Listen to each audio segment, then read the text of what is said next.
Dead, the officially unofficial podcast for AMC's The Walking Dead. I'm Jim. And I'm Aaron. This week, it's Season 2, Episode 13, the finale, entitled Beside the Dying Fire. What did you think about this episode, Aaron?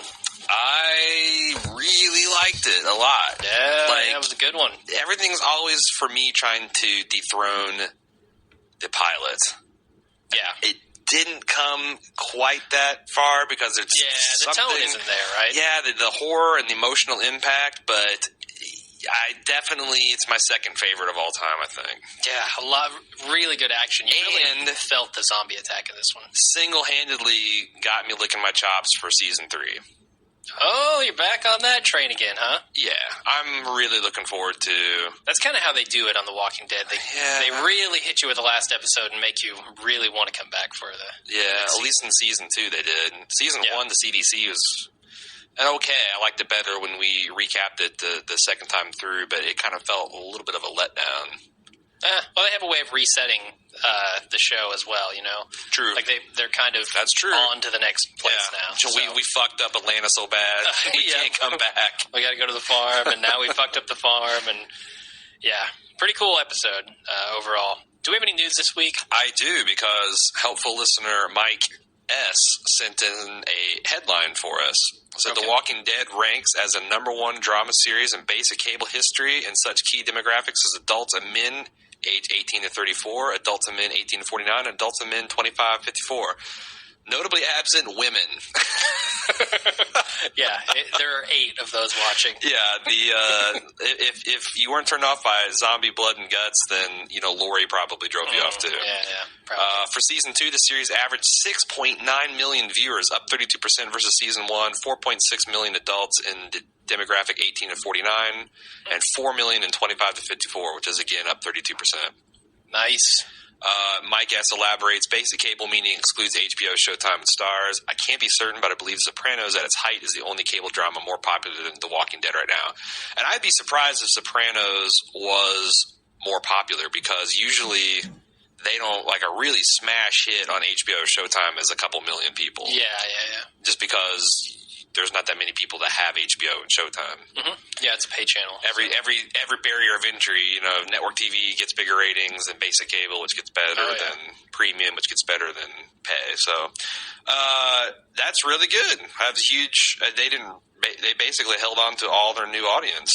So. Yeah, I've been seeing that the season finale actually got like 9-point-something million views. Broke records again or something. I don't know. And definitely holding half the season back to the spring did not hurt it at all. No, definitely not. Plenty of viewers. Plenty. Okay, well, let's get into the recap then. And don't forget to pimp the link, because I think we forgot to do that like 2 shows. What link? The music? Yeah. Oh, okay. The intro music that you hear is my brother's band, MyStereonamusic.com. If you want the whole 4-minute theme song there. It's pretty cool stuff, so check that out. Mm-hmm. And all their other work, too. Now I'm ready for recap. I'm all newsed out. Okay, let's do it. So it opens up with a flashback to Atlanta, where the zombies are chewing on a horse. We see the origin story of the heroes of the episode. The zombies, yeah.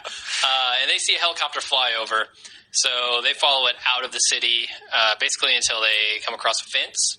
They get stuck on it, and the zombies start to pile up. More and more of them. They break through, and they keep walking until they hear a gunshot that leads them directly to the farm. So you said when you were watching this, you were visibly getting an erection. Mm-hmm. You said this is like porn for zombie fans. I'm not a zombie fan, so elaborate on what you mean by that. Oh, that fence scene is exactly what you want to see in a zombie film. Why? Because people tend to underestimate the ability of zombies to destroy property. And zombies will not be stopped by a fence in a large group. Zombies will push through it. Fences are only good for stopping a few zombies at a time. And I feel like this whole episode is just major fan service for zombie fans in that regard. Like, Daryl later on says, they'll just tear this house down. Like, unless you got a tunnel out of there, it's not good to hide in the house. It's pretty much right. That was a huge attack as far as we could tell. So you're saying that zombies are kind of like water. Individually, they're not that big a deal, but with enough time and zombie pressure, you can carve the Great Canyon. Yes.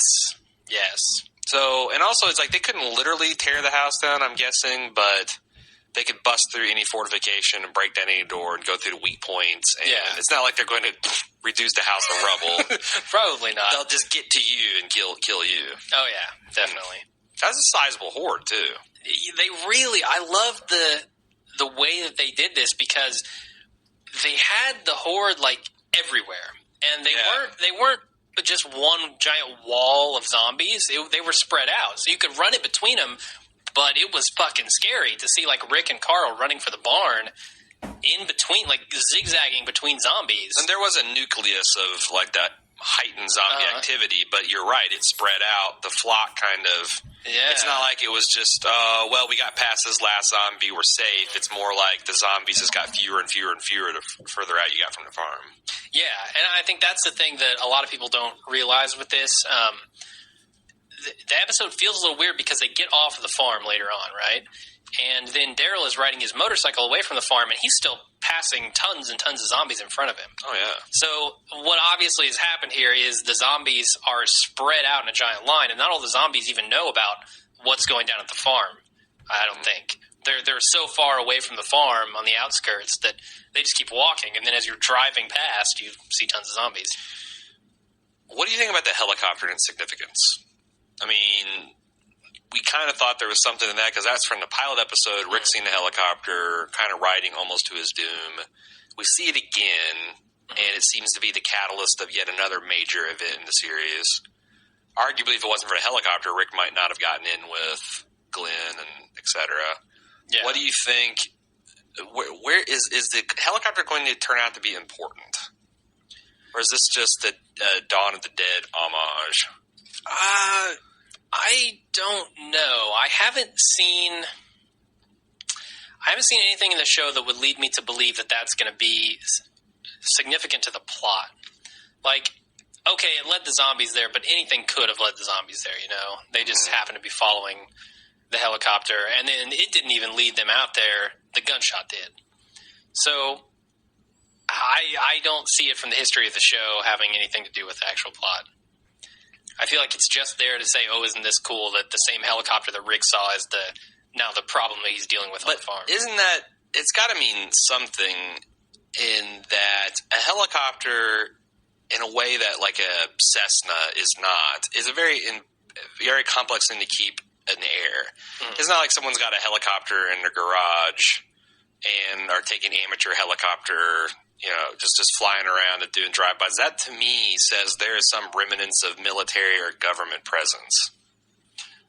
It doesn't look like this isn't somebody's crop a military duster. chopper. No, but I'm saying any it's type like of helicopter, the maintenance that you have to undergo, it's more than the realm of most private citizens can do. Sure. So somebody somewhere has got some infrastructure, some fuel, the means to keep this stuff going and keep everything safe, it seems like. And I think the survivors even said that this, you know, Rick, you're thinking crazy if you actually saw this helicopter. It's a figment of your imagination. I guess this also disproves that theory, if it was for debate, that it wasn't. Oh, yeah. It was a real helicopter. It's definitely real. Unless the zombies all mass eluded it, too. Yeah, and then followed their mass delusion out to the farm. All right, well, let's move on. Yeah. Daryl and Glenn report back to the farmhouse and tell everyone there that Randall was turned into a walker and he wasn't bit. So something fishy about that, everybody thinks. Yep. What's going on there? And we get a scene in the field again with Carl asking Rick how Shane died. And he's, of course, saved by the Horde. Mm-hmm. Doesn't have to answer that question, luckily. Right. I'm just going to keep going until you stop me, because all of this is pretty much rapid fire in the show. The Horde closes in as Rick and Carl lock themselves in the barn. And that was a cool scene where they're running in between the zombies, and it felt like they almost got caught to me. Oh, yeah. There were zombies coming to that barn really quickly. And the group in the farmhouse prepares for the attack. Laurie realizes that Carl's gone. Rick lets the walkers into the barn, and Carl sets them on fire. Mm-hmm. Pretty cool scene there. What do you think about a child setting a shitload of zombies on fire? I didn't even register. I actually was wondering, did that have any effect at all? In zombie lore, yeah, fire is not good for zombies. It's the other thing that can kill them. Yeah, but it seems like it takes a lot of concentrated fire in a way that And also, it didn't seem like the roaring fire lured a lot of zombies away from the house into the barn. It seems like that they kind of largely ignored that. In fact, I'm not sure why that is. the zombies didn't even seem to take notice that they were on fire. Is that pretty canonical, or Yeah, they're not going to care until they're dead, you know, until they can't move. until their brain is roasted? That's what I think. I think it's similar to like the fever that comes on to the survivors when they get bit, you know. The fire just roasts their brain inside their skull. It's pretty horrific, but I think that's why fire kills them. I would have liked to seen a couple zombies walking around on fire. Yeah. I kind of was waiting for that to happen, and it never did. Nope. So I wonder if they survived the collapse of the barn. If any of them did. I don't. Yeah, I wouldn't think so. Maybe next season we'll see a couple zombies on fire walk by. I don't know.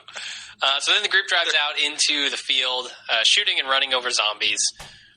Jimmy drives the RV up to the barn to pick up Rick and Carl, but the RV gets overrun and he's killed. Mm-hmm. Dumb. As a matter of fact, I'm going to go ahead and give it now. Idiot Survivor of the Week Yeah. is Way to save the suspense, Jim. Jimmy. Wait, is that his name, Jimmy? Yeah, Jimmy. Jimmy Olsen? Uh-huh.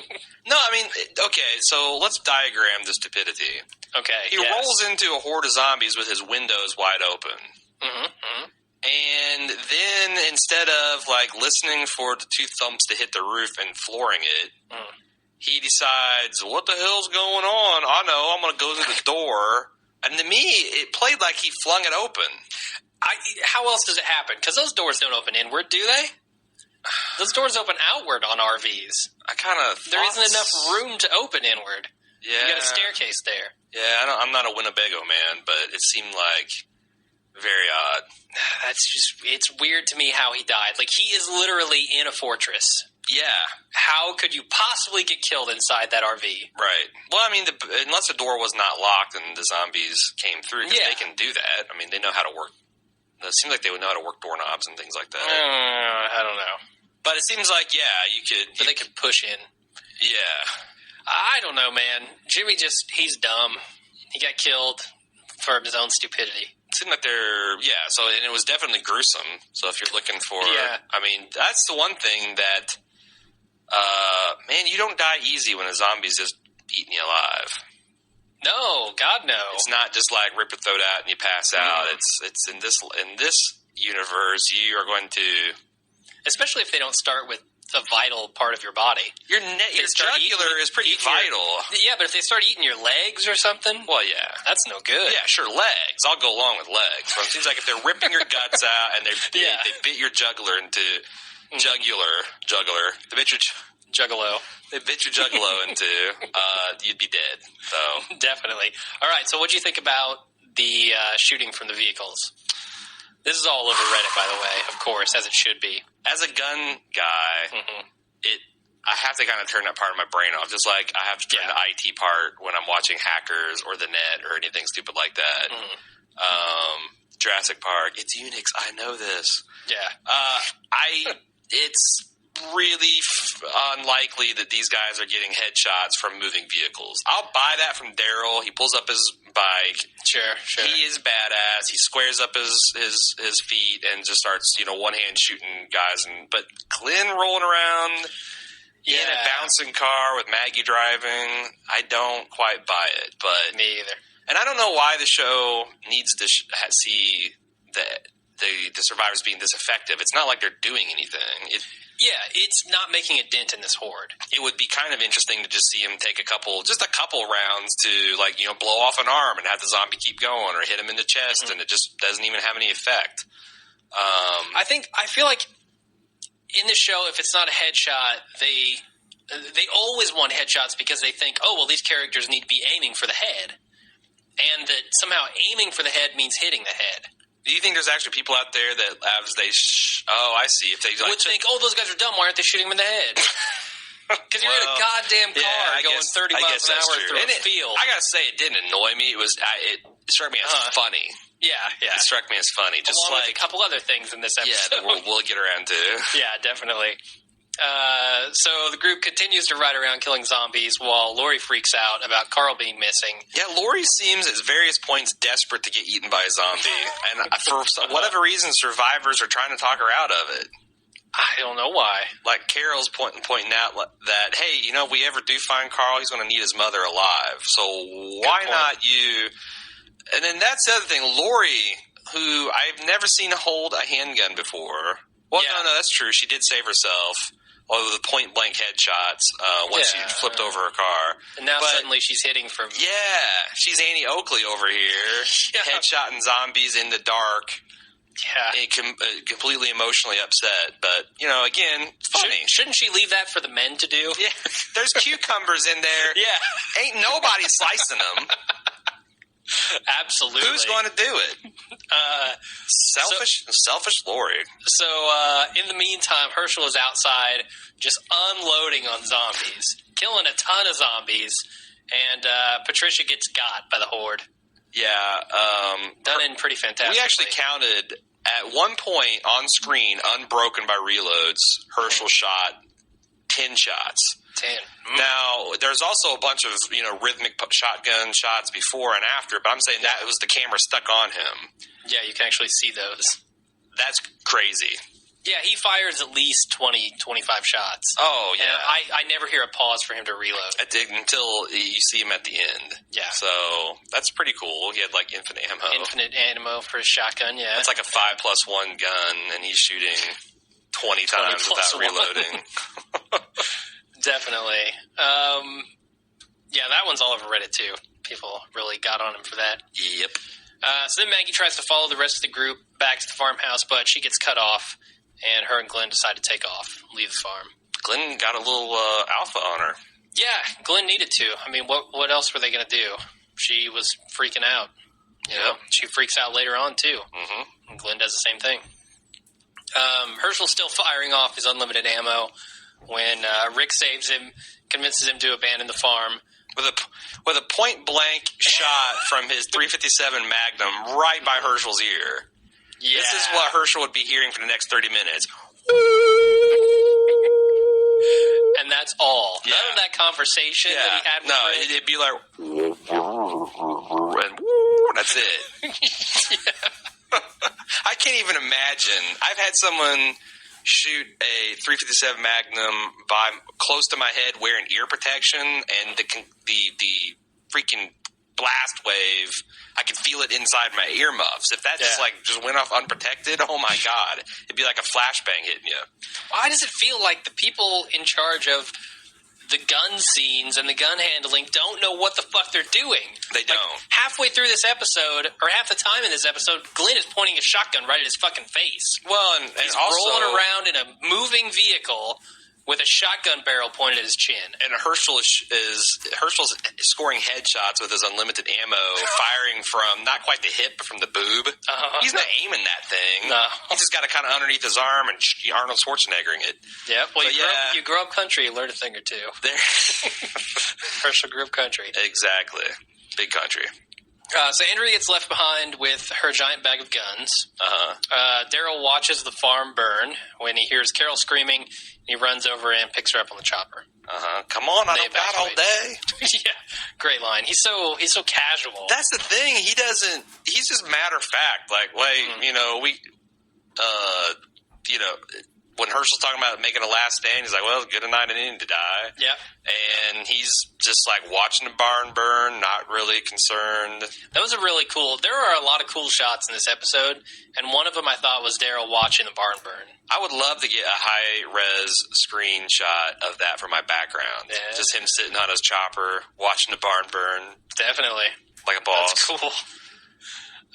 So then Daryl rides through a bunch of zombies. This is another really cool shot.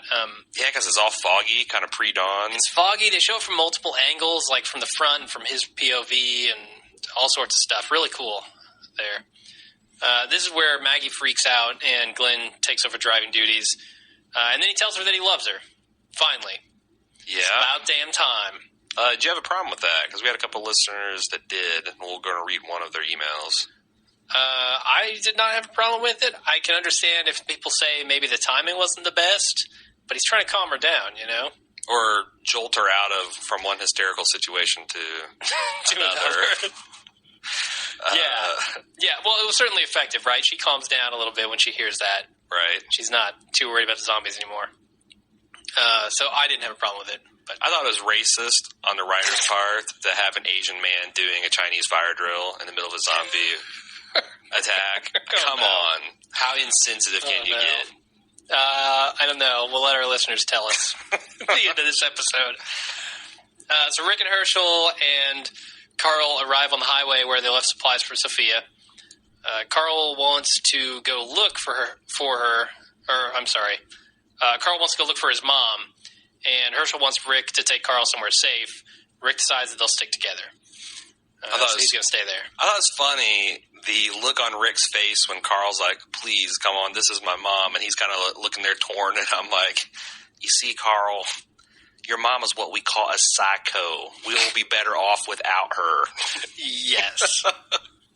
This is what we all want. Yeah, and it's shocking that now they suddenly can't find Lori instead of the other way around. Again, I don't know. Maybe I'm the only one. And this kid is really a terrible actor, but I find that I always feel something when he's talking about, like, as a kid, the fact that your dad's making this calculated decision that we're going to abandon mom because it's more important to protect you, you can't even fathom it. Yeah. So even if that would be the correct call, he can't deal with it. So I thought that was really interesting. And at this point, still, he doesn't even know that his dad killed Jane. Yeah.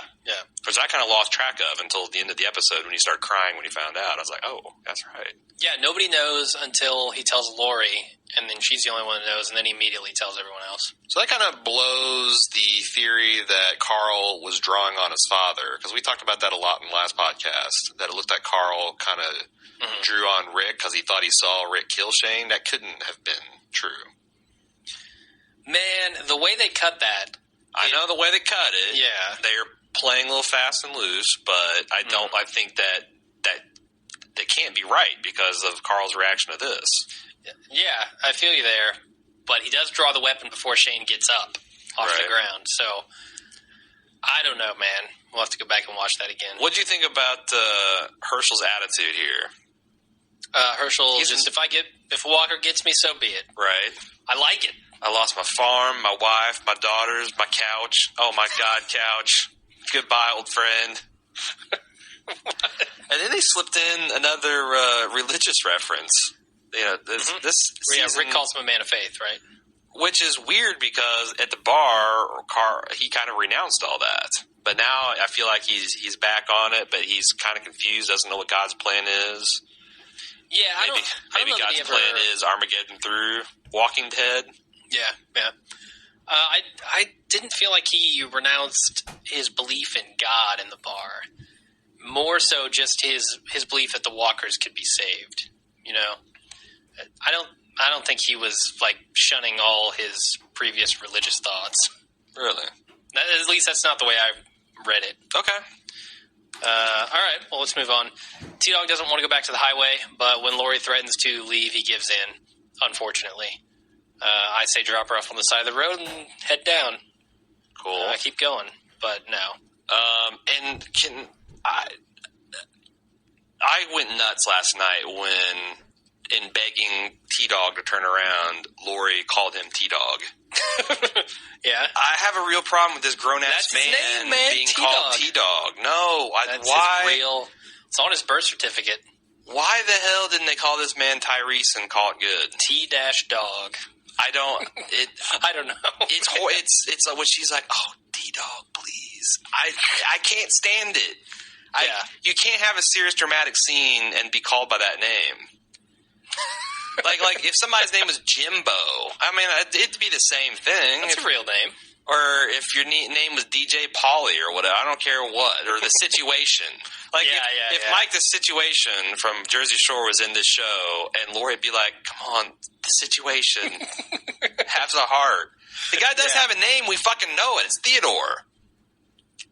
Yeah, I don't know why they call him T-Dog. Or Theo or something. The T-Dog is just it takes me right out of the moment.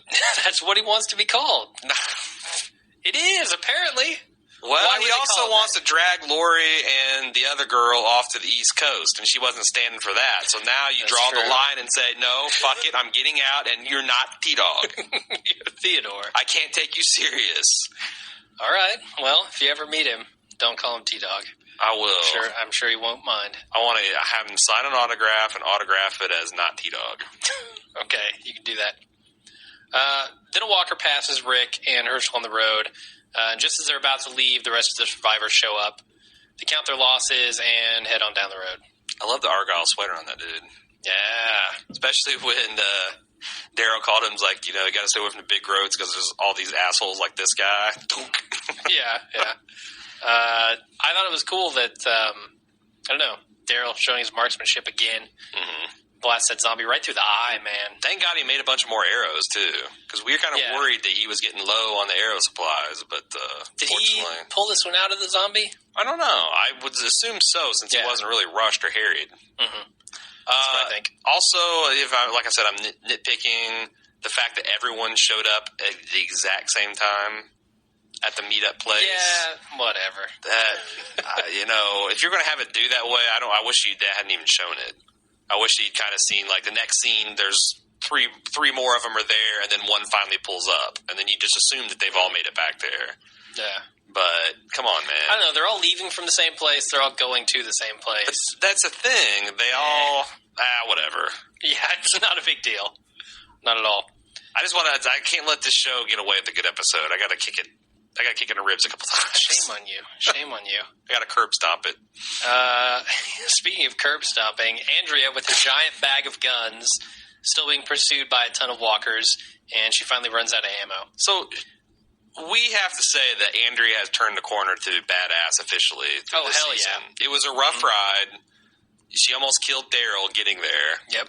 But she now is right up there with the boys, like Lori said, when it comes time to zombie killing. Arguably, she has the highest body count in this whole fucking episode. Aside from Herschel with his unlimited ammo. Well, he got a good 75 shots off. But true or false, season 1 Andrea would not have made it out of that scenario. Oh, hell no. And definitely wouldn't have thought to bring the guns with her. Mm-hmm. That's solid. So yeah, I wonder how much the guns really helped her here, because they're... No, I'm just saying I think she brought that just for the benefit of the group. Like, if Yeah. Certainly. I just... Like, would she have made it away easier if she didn't have, 60 pounds of guns to carry? I don't think she had that many pounds. She had a lot. That was a heavy bag. Yeah, there's like 3 or 4 long rifle. Yeah, there's a couple, yeah. It looked really heavy. On the other hand, I think that she would have been better served to just keep running. Like, don't stop and shoot. Just keep running. Yeah. The shooting the zombies doesn't make a difference. In a horde? No. I mean, if there's one right in your path and you'd have to divert left or right or something, then maybe you take them out. But you never stop, turn around, and shoot. Yeah. Seems insane. I don't know. I mean, she was definitely running out of gas. We'll see that later. Speaking of running out of gas, Rick's truck runs out of gas. Mm-hmm. They decide to set up camp for the night and go for gas in the morning. Daryl questions Rick about Randall and Shane, and Rick finally tells the group what Jenner said 100 years ago that everybody already knew, nobody gives a shit about anymore, that everyone is infected. Big surprise. Shocker, Rick. Yeah, I almost don't want to talk about it. But yeah, let's talk about it a little talked bit. about it so much. Did you care? Were you surprised? Oh, I didn't care. No, I wasn't surprised. I just thought it was interesting how the group reacted to it. Yeah. Like, they reacted how we thought they would. Well, it didn't cost Herschel his support. It didn't cost really, it was Daryl his support. Carol is the one. Yeah. So are they setting her up to be kind of like the contrarian of the group next season? Seems like it. She's going to be the tattling like on Carl. Like a cross between Dale and Shane. The worst of Shane, worlds. Yeah, I mean, they positioned him as like this kind of saint towards the end of his run, but he was more of like a gadfly type, just contrary to everything type character in season 2. I thought for most of it. Yeah, but they were doing a lot of stupid shit. Well, right. So, I mean, I guess if you're going to go contrary to the stupid shit. It'd be interesting to see what they do with this character, because Lori, I don't know what they can do. I feel like I know where her arc is going. There's no place good. Andrea, they've managed to claw her up and through the levels of badass. T-Dog, all they have to do is give him a solid episode, and he'll be right there too. Yeah. We got a handle on Herschel. Maggie, Beth is kind of, I don't know. But Carol's completely up in the air. I really don't know what's going on in her mind, and she has no other connections to the group. She hasn't been focused on very much since the episodes with Sophia. One of the big question marks heading in season 3 is what's going on with Carol. Yeah, definitely. So, the other question I had in this scene is how Rick gets away with just staring blankly into space when someone asks him a question. Because Lori asks him, like, did Shane get bit or whatever, and he just stares off into space. Everyone's standing around him looking at him. And then he answers a question that she didn't ask. Yeah. We're all infected. Yeah. What the hell is that? Right. I don't know. Also, the other thing I didn't like about... Okay, I guess we're going to talk about this. Damn it, Jim. All right. I feel like by keeping it to himself and the people all had legitimate points. Like, we've brought stuff to you for the good of the group. Yeah, what right Glenn. did you have? And Rick's basically like, well, I didn't want everyone to know. And it just made Rick seem like an asshole for no reason. Yeah. When he does it, it's right. When someone else does it, it's wrong. And the other speech he's about to give about, if you're staying with me, this isn't a democracy, it's a dictatorship from here on out. That also seemed to really make Rick unlikable. You almost question why anyone is going to listen to him going into next season. Maybe that's one of the big questions they wanted us to ask. Yeah, I think it is. I think Rick's character is definitely changing, and we're seeing that. And season 3 will probably deal much more with that. But on the other hand, he made the right call to wait, for the group and stay together. Yeah. He does have a point there. He does want to keep the group together. Herschel wanted to leave.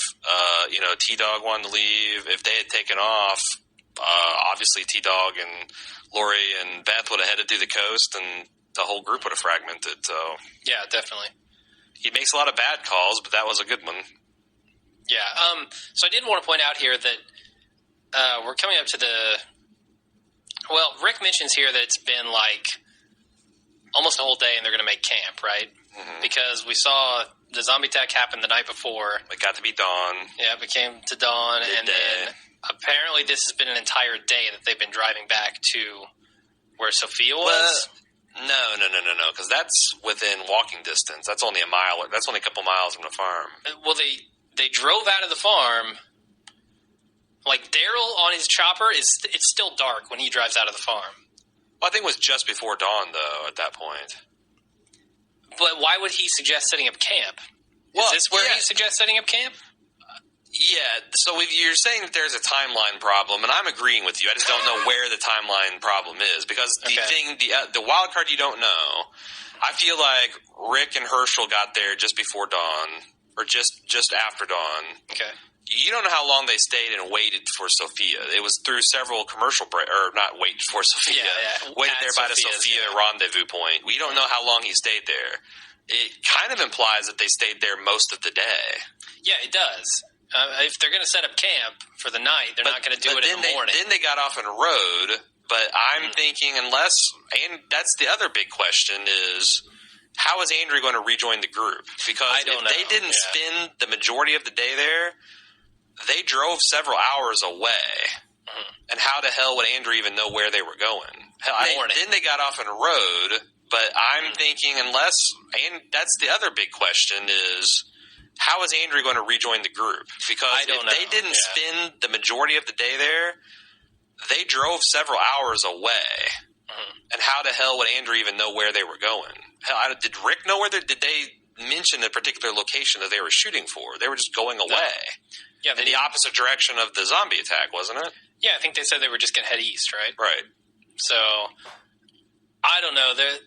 It's definitely a day's time passes. Yes, a solid day. Yeah, so Andrea has been running for an entire day. And if you'll recall, what's-his-face got out just around dusk. Who? Randall. Yeah. So it's not like he broke out in the middle of the night. Mm-hmm. Like I said, the show, it didn't get dark. The battle for the farm must have raged for hours. Yeah. Yeah, that's possible. I don't know. It certainly seemed to be depicted in real time, though. Yeah, but I'm just saying that by the time what's-his-face got Carol and started leaving the farm, it was getting to be the earliest stages of daylight. I feel like timeline is not a strong point of this show. Yeah, so maybe we shouldn't really, even be. Yeah. Because obviously the Rick, how long he's in a coma, I don't think can be answered at this point. There's the too much writers have done it. conflicting They've finally information. beaten me into submission to not think about these things. Yeah. They've done it so many infected you? times that it doesn't matter anymore. All right.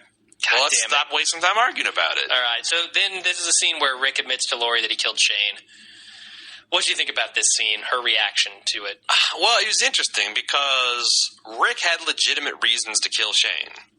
But man, when he was talking, he wasn't using the strongest ones. He was basically said, I was tired of the pissing matches.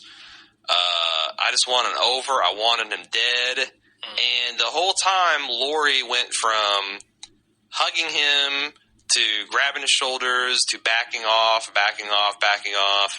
And what I thought made her really turn the corner into don't touch me mode was when Rick said that Carl put Zombie Shane down. Yeah, definitely. Which kind of center over the edge. I still, don't get me wrong, I'm not going to defend Lori. I saw a pretty passionate defense of Lori on Reddit today because I asked the listeners last week. I didn't get any takers.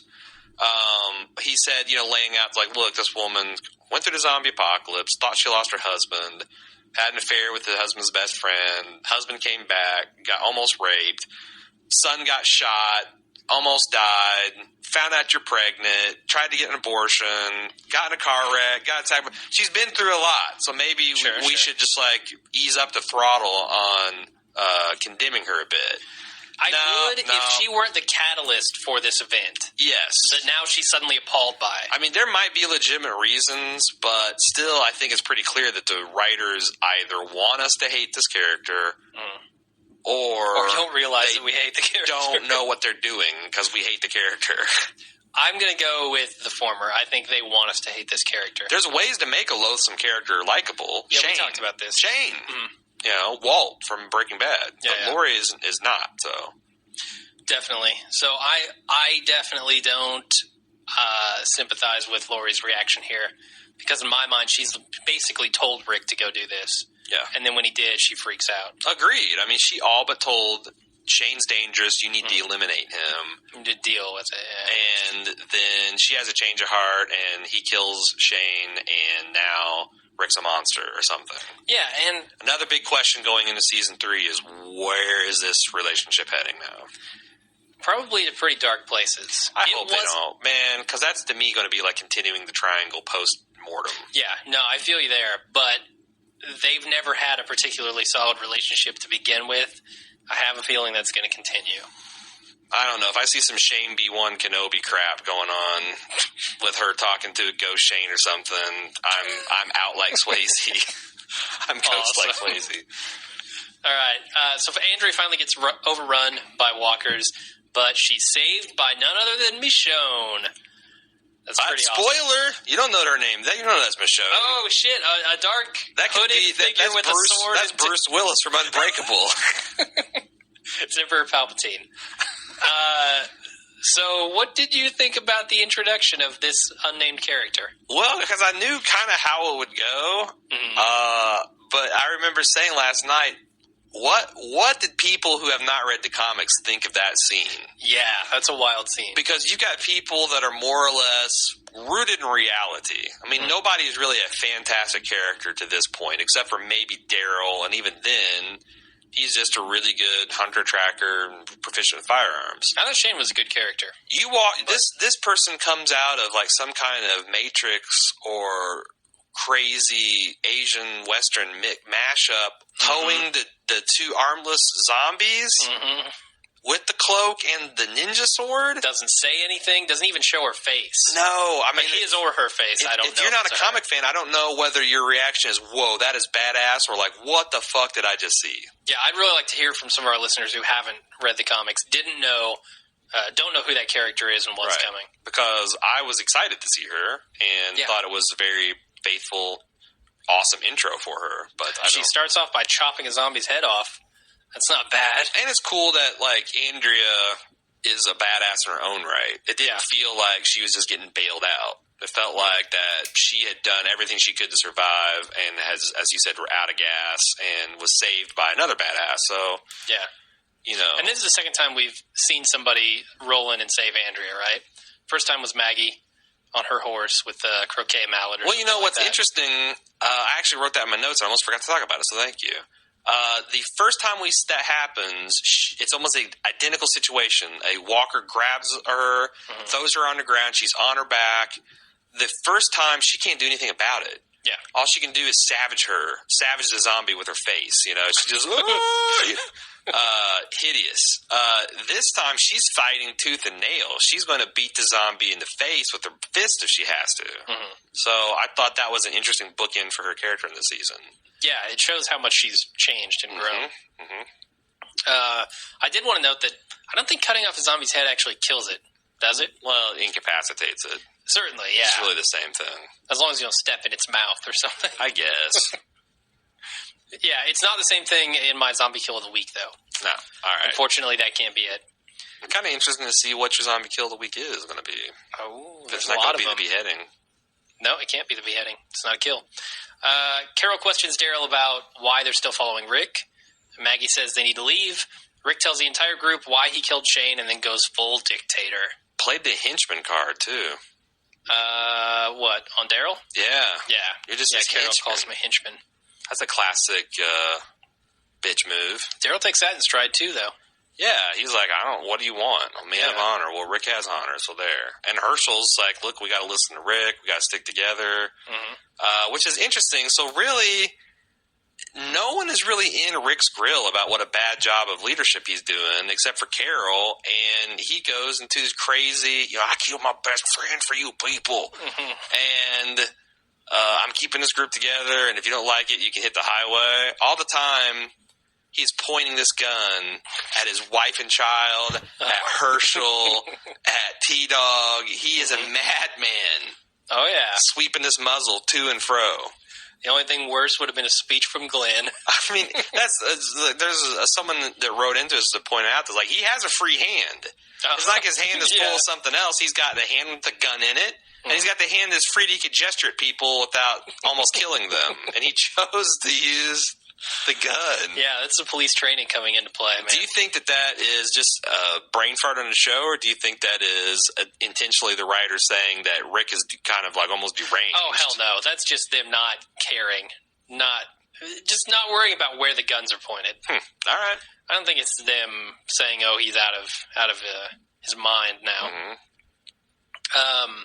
I do like that scene, though, a lot. I mean, he feels... He's right. He killed his best friend for these people to try and keep this group together, Yeah, but and a lot of it was arguable. For his family. How is that arguable? Because, and I thought T-Dog actually, God damn it, T-Dog. I thought T-Dog played this part beautifully. When he said, I killed my friend for you people, he kind of looked away like, because every single time Shane and Andrea and Dale and T-Dog were talking, T-Dog was like, yeah, Dale or Shane's got right on. Yeah. So I don't think it's necessary. It's true that he killed Shane for the group. I think he killed Shane for himself.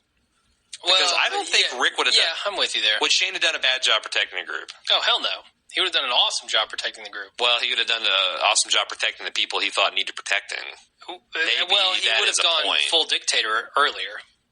I mean, he was willing to go full dictator immediately. He would gladly sacrifice anybody there for Carl and Lori. Yeah. I don't know that Rick would.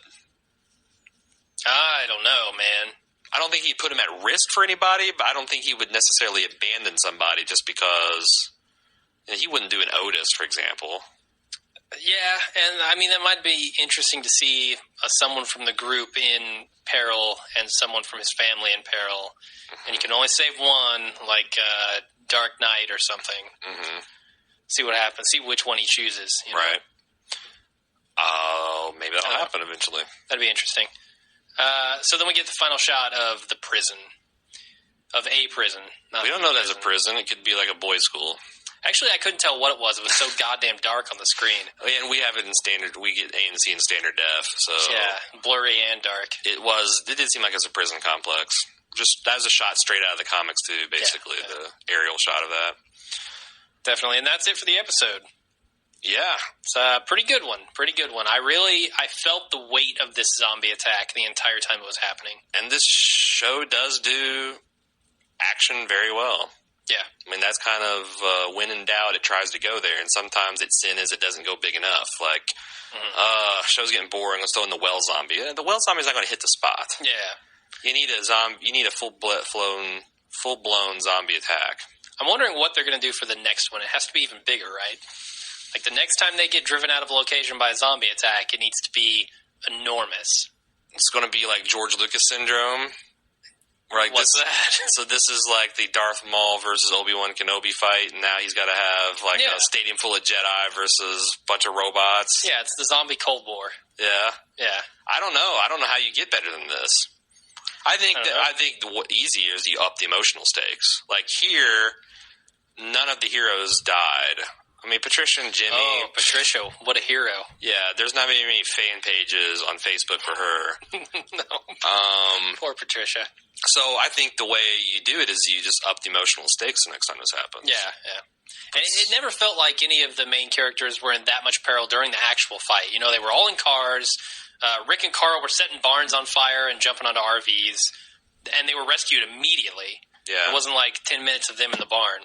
And it's not like the show is afraid to kill off main characters. Certainly, yeah. But we've seen 2 in the last 2 episodes. I kind of would have liked to seen a Carol die. I would have really liked to seen a Lori die. Oh, man. Talk about a crowd pleaser. Yeah, that would have been wow. Why didn't they kill Lori? Because they need Lori. Do they? Why? To drive drama with Rick. Who else is going to do it? Carl, man. Now that he's addicted. Well, him saving his goddamn son is much more interesting than this bullshit with Lori. I agree. And it would have been a crowd pleaser. Oh, my God. Oh, yeah. I'm still hoping it happens pretty soon. Okay. She mouths off to Michonne. So, before we get the feedback, let's talk about some predictions. Well, let me do my Zombie Kill of the Week. All right, fine. Zombie Kill of the Week goes to Andrea with the pistol whipping. Oh, yeah. Gun butt right through the skull. Like a rotten melon, that zombie. 3 times into it. Oof. It was disgusting. It was. But I loved it. All that chocolate syrup leaking from its head. Yeah, it looked horrible. All right, so you want to play Odds Makers again? Because I think I beat your ass last time when we played this. Did you? I called Sophia, I think. I'm talking about the end of season 2.1. Okay. We did odds of survival, and I gave Shane and Dale very low chances of survival. You gave both of them pretty high and said there's no way that both would die. When did we do this? I don't even care. 2? Let's just do it for season 3. Okay, are Shane and Dale going to die in season 3? No. That's my prediction. Rick is not going to die. No, hell no. 0% chance. Die. Yeah. Carl. 0% chance. Herschel. 100% chance. Really? Hey, he's too old to stick around in the show, man. I'm going to say 0. Cardio. 0. He's going to live through season 3. He is a good character, and he is a good character. They've done so many nice. They've really fleshed out his character in a very economical way, and I think the writers kind of take a shine to him. So he's going to have the writer shield. Daryl, another up, 0%. Glenn, 0%. Maggie. Oh, God damn it. 20%. I want to go 50. Oh! I want to go 50. Mm-hmm. Lori. 100%. Just because I want to see it. I want to go with you on that. I think there's a 100% chance that Lori dies at the end of season 3. Good. 75% chance. No, you're waffling. I just don't know how they're going to structure it. I don't know how they're going to structure it. As long as she gets her throat ripped out, I'm okay with it. I want to talk about that in the spoiler section. Right. Beth. I don't care. 100% chance she's 100% dead. Sure. I'm going to give her 100%. Have we left anybody out? Carol, 100%. She's gone. 100%? Yeah, we're going to be down to 3 people next season. Michonne. 0%. T-Dog. T-Dog's a mystery still. He's 50-50. Nah, 0. He could die. Yeah, he could go any moment. Nah, 0. Only because I think he is supposed to be I think that they are going to make him into the other character to start with the T in this fucking comic book. Yeah. So I hope so. That'll at least make maybe it they can stop calling him T-Dog then. Maybe so. My real name's Maybe actually. so. Anything else we want to talk about for predictions for next week or next year? Man, I don't know. We'd have to do a whole separate cast on it, I'm sure. I haven't had time to We think about it. That's a possibility. Maybe next week. Yeah. We got a 4-cast week coming up if that's the case. Yeah. All right, we'll think about it. All right. So no promises. Ready for feedback. Yes. Brian M. We got some old show feedback first. There's been some confusion and even some criticism with Randall and Shane turning into zombies without bites or scratches. That's not so interesting because we know that everybody becomes zombies at this point. But he did go back and watch the scene where Shane cuts himself with a knife, and he says he's convinced that they used 2 different knives. What? That they actually showed 2 distinct knives.